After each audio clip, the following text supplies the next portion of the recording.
नमस्कार विद्यार्थी मित्रों, धोरण 5 विषय हिंदी प्रकरण 10 सीखो भाग 1।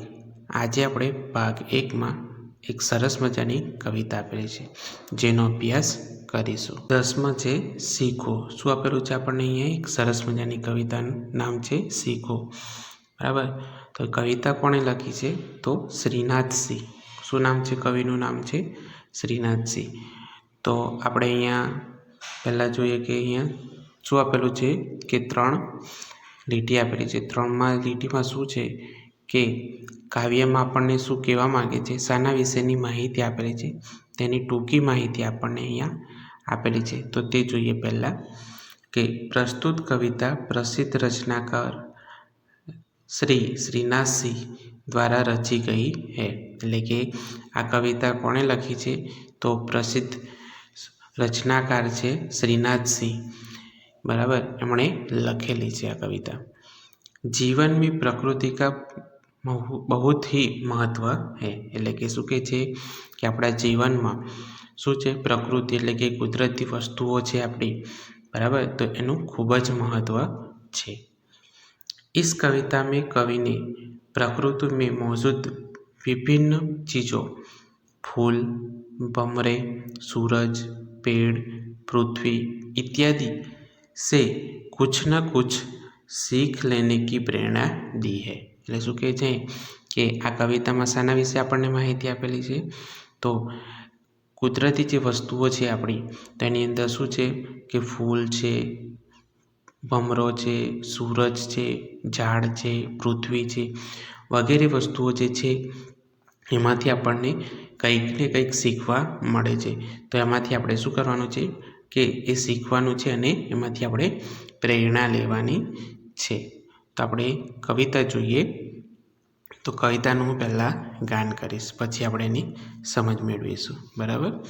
તો પહેલાં જોઈએ કે फूलों से नित हंसना सीखो, भंवरों से नित गाना, तरों की झुकी डालियों से नित सीखो शीस झुकाना। फूलों से नित हंसना सीखो, भंवरों से नित गाना, तरों की झुकी डालियों से नित सीखो शीस झुकाना। सीख हवा के झोंकों से लो कोमल भाव बहाना, दूध तथा पानी से सीखो मिलना और मिलाना। सीख हवा के झोंकों से लो कोमल भाव बहाना, दूध तथा पानी से सीखो मिलना और मिलाना।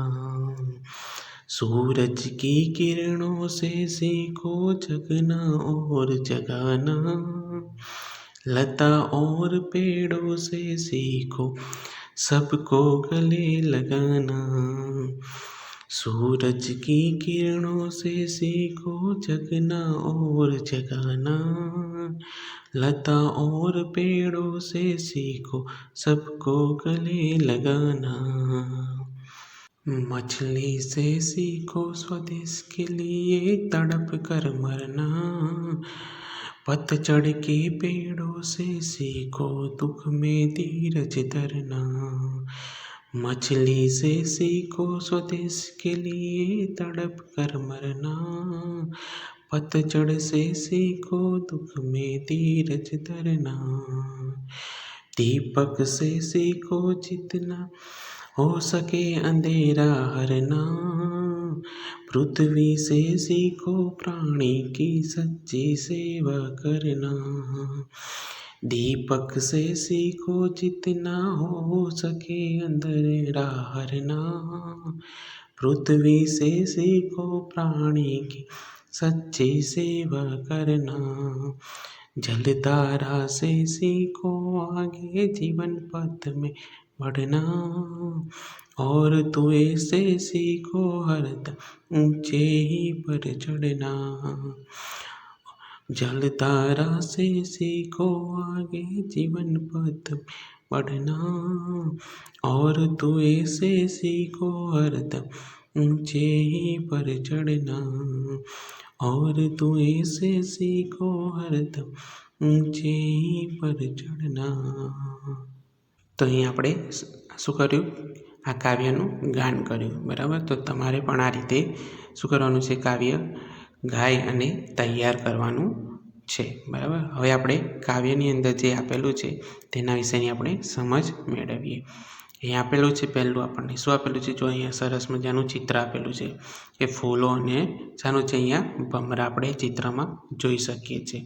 તો એ શું કહેવા માગે છે, તો જોઈએ, ફૂલો સે નિત હસના સીખો ભમરો સે નિત ગાના। એટલે કે આપણે જોઈએ છીએ કે ફૂલો આપણને કેવા જોવા મળે છે, હંમેશા ખીલેલા જોવા મળે છે અને કેવા હોય છે, આપણને હસતા હોય એવું લાગે છે। એટલે કે આપણે પણ આપણા જીવન દરમિયાન આપણે શું કરવું જોઈએ, હંમેશા ફૂલોની જેમ હસતા રહેવું જોઈએ। એ આપણે ક્યાંથી શીખવાનું છે કે આપણે ફૂલને જોઈને આપણે એમાંથી એ શીખ લેવાની છે કે આપણે ફૂલની જેમ આપણે હંમેશા કેવું જોઈએ, હસતા રહેવું જોઈએ। ભમરો સે નિત ગાના, એટલે કે ભમરા આપણને ખબર છે શું કરતા હોય છે, હંમેશા એ ઘૂં ઘૂં ઘૂં એવું અવાજ જ કરતા હોય છે। એટલે કે ભમરાની જેમ આપણે પણ હંમેશા શું કરવાનું છે કે ગાતા રહેવું જોઈએ। તરુ કી ઝુકી ડાલીઓ સે નિત સીખો શીશ ઝુકાના। એટલે કે તરુ એટલે કે શું છે કે વૃક્ષ છે અને વૃક્ષની શું હોય છે, ડાળીઓ હોય છે। તો એ ડાળીઓ કેવી હોય છે, હંમેશા આપણે જોઈએ તો કેવી હોય છે, આકાશ તરફ પર નથી હોતી, એ કેવી હોય છે કે નીચે ઝૂકેલી હોય છે, નમી ગયેલી હોય છે। તો આપણે પણ એ વૃક્ષમાંથી આપણે શું પ્રેરણા મેળવવાની છે કે એની અંદરથી આપણે શું શીખવાનું છે કે આપણે હંમેશા કેવા હોવું જોઈએ, નમ્ર ભાવ ના હોવો જોઈએ કે આપણે હંમેશા સદાય માથું આપણું નીચું રાખવું, એટલે નમ્રતાથી આપણે એકબીજા સાથે વ્યવહાર કરવો જોઈએ, બરાબર। કે આપણે કોઈને ગુસ્સામાં બોલવું નહીં, એવું શાંતિથી આપણે એકબીજા સાથે વ્યવહાર કરવો જોઈએ, વાતો કરવી જોઈએ, બરાબર। એવું આપણે અહીંયા શામાંથી શીખવાનું છે, તો વૃક્ષમાંની જે ડાળીઓ છે એમાંથી આપણે આ પ્રેરણા મેળવવાની છે, તેમાંથી આ શીખવાનું છે। શીખ હવા કે ચોકો સે લો કોમલ ભાવ બહાના। એટલે કે આપણે શું કરવાનું છે કે અહીંયા હવા પવન હોય છે, તો પવનની લહેરો હોય છે, તેમાંથી આપણે શું છે શીખવાનું છે, એમનો હવા કેવી હોય છે, તો કોમળ હોય છે, એનો ભાવ કેવો હોય છે કે કોમળ ભાવથી એ વહેતી હોય છે। તો આપણે પણ એકબીજા સાથે આપણો વ્યવહાર હોય છે એ કેવો રાખવો જોઈએ, કોમળ રાખવો જોઈએ, કે કોઈ સાથે વેર છે, નફરત એવું કંઈ રાખવું જોઈએ નહીં। એવું આપણે અહીંયા શાનાથી શીખવાનું હોય છે કે હવાથી, કે આપણને ખબર છે કે હવા દરેક વ્યક્તિને શું છે, ખૂબ જ જરૂરી છે।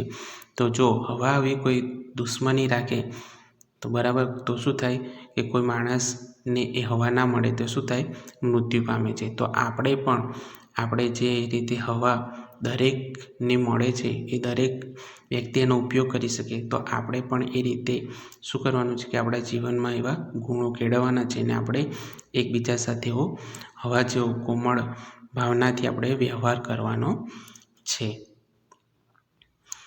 દૂધ પાણી સે શીખો મિલના ઓર મિલાના। એટલે શું કહે છે, દૂધ અને પાણીથી આપણે શું શીખવાનું છે કે એકબીજા સાથે મળવું અને એકબીજા સાથે અંદર એની સાથે ભળી જવું। શું કહે છે કે દૂધની અંદર જો આપણે પાણી નાખીશું તો આપણને પાણી અલગ ખબર પડશે નહીં, અને પાણીની અંદર આપણે દૂધ નાખીએ તો પણ એ શું થાય છે, અંદર ભળી જાય છે અને આપણને ખબર પડતી નથી કે દૂધ કયું છે અને પાણી કયું હોય। તો આપણે આ બંને વસ્તુ છે કે દૂધ અને પાણી, તો એના દ્વારા આપણે શું શીખવાનું છે કે એકબીજા સાથે આપણે હળી મળીને રહેવાનું છે, એકબીજા સાથે પ્રેમપૂર્વક આપણે મળી જવાનું છે અને એની અંદર શું થવાનું છે, પાછું ભળી પણ જવાનું છે। એટલું આપણે આનાથી આ શીખવાનું છે, એકબીજા સાથે ભળવાનું છે અને એને આપણી અંદર ભેળવી પણ દેવાના છે, બરાબર। તો આપણે આ વસ્તુ દૂધ અને પાણીમાંથી શીખવાની છે। सूरज की किरणों से सीखो जगना और जगाना। बराबर, આપણને ખબર જ છે કે સૂરજ સવારે શું થાય છે કે કે સવારના કિરણો હોય છે એને તો આપણને શું કરે છે, સવારે જગાડે છે. આપણે રાત્રે આરામ કરતા હોય, ઊંઘી ગયા હોય તો સવારે સૂરજ ઉગે છે ત્યારે આપણે બધા ઉઠીએ છીએ. તે શું કરે છે, સૂરજનું કામ શું છે, તો એક જગાડે છે બધાને. આખી પૃથ્વી પર જે પણ હોય તેનાથી શું કરે છે, આપણે બધા જાગીએ જઈએ છીએ. ઓર જગાના એટલે કે આપણને બધાને ઉઠાડી દે છે. તો આપણે સૂરજમાંથી શું શીખવાનું છે કે હંમેશા આપણે એકબીજાને શું કરવાનું છે, જગાડતા રહેવાનું છે. અને આપણે પણ શું કરવાનું છે, જાગવાનું છે. પછી આપણે જગાડીએ બીજા અને આપણે જ ઊંઘી રહીએ તો એવું ચાલે નહીં. તો આપણે શું કરવાનું છે કે એકબીજાને કંઈક સારી પ્રેરણા આપવાની છે, સારી શીખ આપવાની છે. તો એ રીતે એને કોઈ જો ખરાબ રસ્તા પર જતું હોય તો આપણે શું કરવાનું છે, એને સારા રસ્તા પર પાછો એને વાળવાનો છે. બરાબર. અને એ આગળ ને આગળ પ્રગતિ કરે. બરાબર. એ આગળ વધે એવી આપણે એમની પ્રેરણા આપવાની છે કે કોઈ દિવસે આપણે પાછળ પડે નહીં. એવું આપણે અહીંયા શું કરે છે, આપણે એને શીખ આપવાની હોય છે. અને આપણે પણ એ શીખ મેળવવાની હોય છે. લતા ઓર પેડો સે શીખો સબકો ગલે લગાના. શું કહે છે, લતા એટલે કે શું કહે છે કે વેલા અને ઝાડથી શીખવાનું છે. આપણે શું કહે છે, આપણને કે આપણે વેલા અને વૃક્ષો પાસેથી આપણે શું શીખવાનું હોય છે કે સૌને અપનાવવાના હોય છે. કે આપણે દરેકને શું કરવાના હોય છે કે અપનાવવાના હોય છે, કે ગળે મળવાનું હોય છે. કે એમની સાથે કોઈ પણ માણસ હોય, બરાબર, કોઈ પણ વ્યક્તિ હોય તો એને આપણે અપનાવી લેવાનો હોય છે. એની સાથે પ્રેમપૂર્વક આપણે વ્યવહાર કરવાનો, કંઈ પણ હોય તેની સાથે હંમેશા પ્રેમપૂર્વક વાતચીત કરવી જોઈએ. ગુસ્સામાં કંઈ પણ આપણે કહેવું જોઈએ અને એને અપનાવી લેવાનો હોય છે. બરાબર. તમે વૃક્ષ હશો કે વેલા હશો તો કોઈ પણ જોજો તમે, એને કોઈ પણ માણસ ઉછેરે તો એ શું થાય છે, એનો ઉછેર થાય છે. વૃક્ષ પણ હોય છે. વૃક્ષ ને વેલા કોઈ દિવસ કોઈ વ્યક્તિ પાસે કે ભેદભાવ રાખતું નથી. એ કોઈ માણસ ગરીબ હોય, કોઈ અમીર હોય, બરાબર, ગમે તે હોય માણસ, તો એ માણસ એને ઉછેરે તો એ ઉછરે છે. બરાબર. એટલે એને કોઈ પણ લઈ જાય અને એનો ઉછેર કરે તો એ ઉછેરે છે. તો આપણે પણ એવા શું કરવાનું છે, એવા બનવાનું છે કે આપણે પણ દરેક વ્યક્તિને શું કરી લેવાના છે, એને અપનાવી લેવાના છે. કે એમને કોઈ પણ હોય, વૃક્ષ હોય કે વેલા હોય, તો એને આપણે બધા શું કરી દેતા હોય છે, અપનાવતા હોય છે. બરાબર. એને આપણે રાખતા હોય છે, એનો ઉછેર કરતા હોય છે. તો આપણે પણ એકબીજા વ્યક્તિ સાથે એ રીતે વ્યવહાર કરવાનો છે. મછલી સે શીખો સ્વદેશ કે લીએ તડપ કર મરના. શું કહે છે કે માછલીથી, તમે આ ચિત્રમાં આપણે જોઈ શકીએ છીએ કે માછલી ક્યાં હોય છે, પાણીમાં જ હંમેશા રહે છે. જો એને પાણીની બહાર આપણે કાઢી લઈએ તો શું થાય છે, તડફીને શું થાય છે, મરી જાય છે. એટલે શું કહે છે કે આપણે પણ હંમેશા માછલીની જેમ આપણા દેશ માટે હંમેશા તત્પર રહેવું જોઈએ. આપણા દેશ માટે, દેશને આપણે દેશભક્ત બનવું જોઈએ. કે દેશના હિતમાં આપણે હંમેશા કામ કરવું જોઈએ. આપણે દેશને વિરુદ્ધ કે આપણા દેશમાં કોઈ આપણને નુકસાન થાય એ રીતે, બરાબર, આપણે કંઈ પણ કામ કરવું જોઈએ નહીં.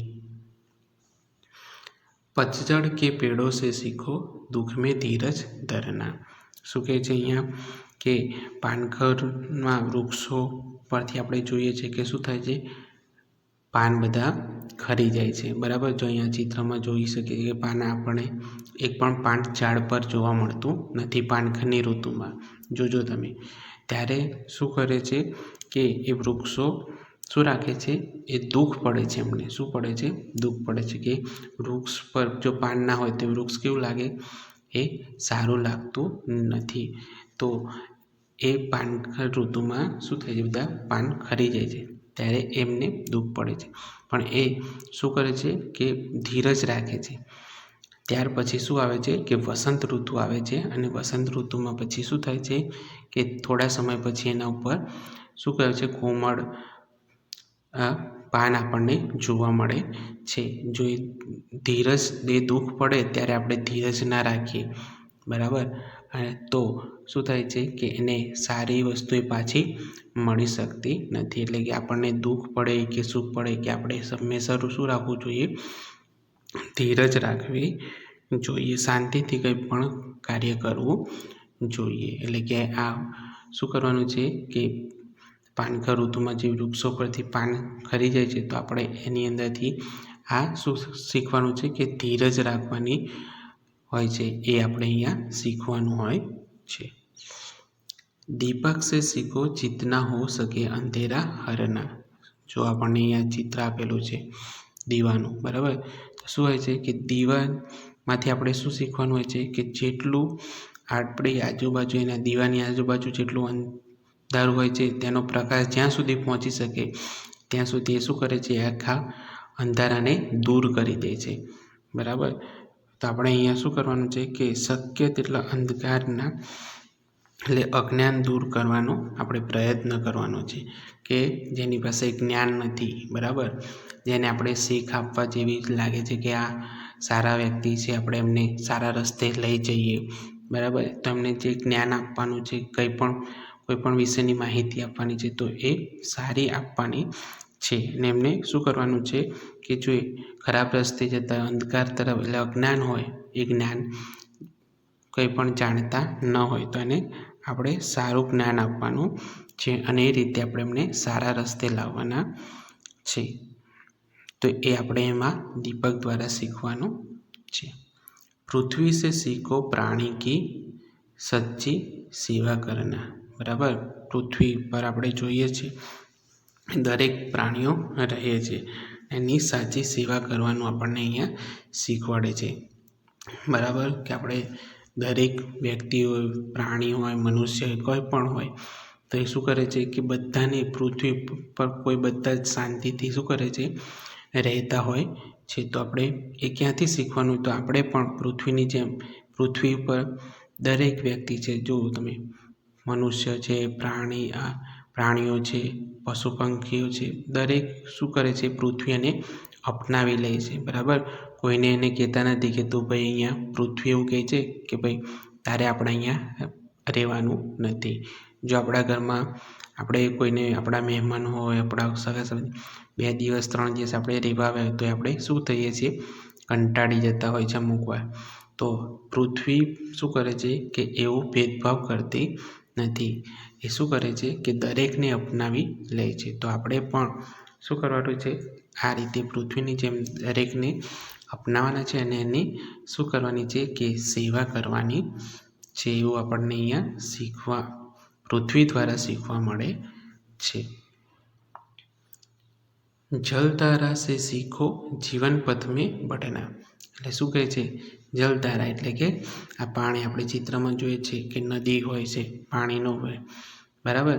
તો એના દ્વારા આપણે શું શીખવાનું હોય છે કે નદી કેવી હોય છે કે કોઈ જગ્યાએ ઊભી રહેતી નથી, આપણે જોઈ શકીશું, બરાબર. અને આગળ શું થાય છે, એ વધતી જાય છે, પોતાનો રસ્તો મેળવી લે છે, બરાબર.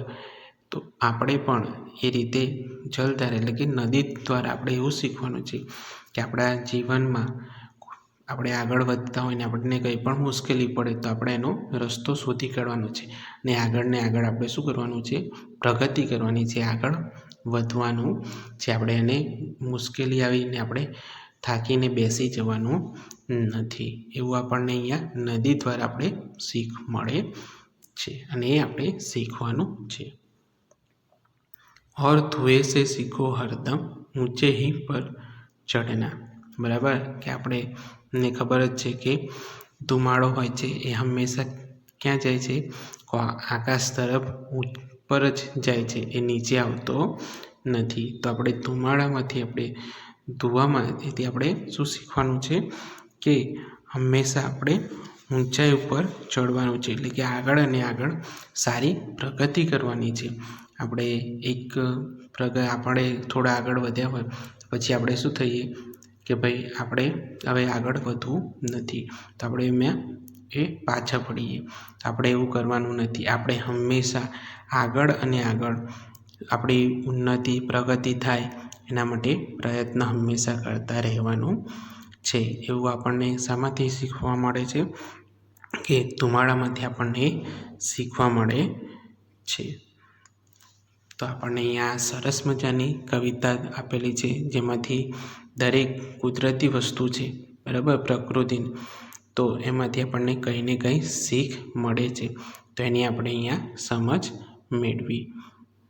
હવે આપણે જોઈએ શબ્દાર્થ. શું છે આપેલું? શબ્દાર્થ. શબ્દાર્થ જોઈ લઈએ કે ફૂલ એટલે શું થાય છે? એનો અર્થ પુષ્પ. શું થાય છે એનો અર્થ? પુષ્પ. પછી સૂરજ, તો સૂરજના બે અર્થ થાય છે, રવિ અને ભાનુ. શું થાય છે? રવિ અને ભાનુ. નિતનો એનો બે અર્થ છે, સદા અને પ્રતિદિન. શું થાય છે? સદા અને પ્રતિદિન. લતા એટલે શું થાય? વેલ. શું થાય છે? વેલ. ભમરા એટલે મધુકર અને ભમરા. ભમરા બે અર્થ થાય છે ને. શું થાય છે? મધુકર અને ભમરા. પતઝડ એટલે પત્તે ઝડને કી ઋતુ. શું થાય છે? પતઝડ એટલે કે જે શું હોય છે, એ ઋતુમાં શું થાય છે કે વૃક્ષો પરના બધા પાન નીચે ખરી પડે છે, એને શું કહેવામાં આવે છે? પતઝડ. એટલે એને આપણે ગુજરાતીમાં શું કહીએ છીએ? પાનખર ઋતુ. શું કહેવામાં આવે છે આપણે? પાનખર ઋતુ. હવે તરુ એટલે શું થાય છે? પેડ અને વૃક્ષ. શું થાય છે તરુનો અર્થ? પેડ અને વૃક્ષ. ધીરજ, તેનો અર્થ શું થાય છે? ધૈર્ય અને ધીરતા. શું થાય છે? ધીરતા. હવા, તો એનો અર્થ શું થાય છે? વાયુ અને પવન. પૃથ્વી, તો એનો અર્થ થશે ધરા અને અગ્નિ. કોમલ, તો નાજુક અને મુલાયમ. જલધારા, તો એનો અર્થ થશે પાણી કી ધારા યા પ્રવાહ. શું થાય છે કે એનો અર્થ શું થાય કે પાણી કી ધારા અથવા એનો પ્રવાહ, એટલે કે પાણી જે રીતે વહે છે, પાણીનો પ્રવાહ જે રીતે પડે છે, એનો ક્યાંય અટકતું નથી. આપણે જો જમીન પર આપણે પાણી નાખીશું તો પણ એ શું થાય છે? એ પોતાનો રસ્તો કરી લે છે ને આગળ ને આગળ વધે છે, એ રીતેનો પ્રવાહ. પાણી એટલે જલ, નીર. શું થશે? પાણી એટલે જલ અને નીર. હવે મુહાવરે આપેલા છે. શું આપેલું છે? મુહાવરે. તો જોઈએ શીશ ઝુકાના. શું છે એનો અર્થ? શીશ ઝુકાનાનો અર્થ શું થાય છે? વિનમ્ર હોના. શું થાય છે એનો અર્થ? વિનમ્ર હોના. કોમલ ભાવ બહાના. બહાના, તો કોમલ ભાવ બહાના એટલે એનો અર્થ થશે સુંદર વિચાર પ્રગટ કરના. શું થાય છે એનો અર્થ? સુંદર વિચાર પ્રગટ કરના. ઊંચે ચઢના. શું થાય છે કે ઊંચે ચઢના એટલે કે ઉન્નતિ કરના. શું થશે એનો અર્થ? ઉન્નતિ કરના. તો વિદ્યાર્થી મિત્રો, આજે આપણે ભાગ 1માં સરસ મજાની એક કવિતાનો અભ્યાસ કર્યો. તો આજે આપણે અહીં સુધી અભ્યાસ કરીશું. આભાર.